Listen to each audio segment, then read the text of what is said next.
ये है एक शॉटगन और इसका मैकेनिज्म जितना सिंपल दिखता है उतना ही पावरफुल है। जब आप ट्रिगर दबाते हैं तो अंदर का फायरिंग पिन आगे की तरफ स्ट्राइक करता है और ये पिन शॉटगन शेल के प्राइमर को हिट करते ही प्राइमर के अंदर एक स्पार्क पैदा होता है। उसी स्पार्क से गन पाउडर इंस्टेंट जल उठता है और हाई प्रेशर गैस पीछे से शेल को पुश करती है।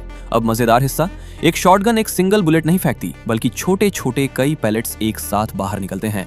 जितना पास टारगेट होगा इम्पैक्ट उतना ही ज्यादा होगा और यही वजह है कि शॉटगन पास से बेहद डेंजरस मानी जाती है।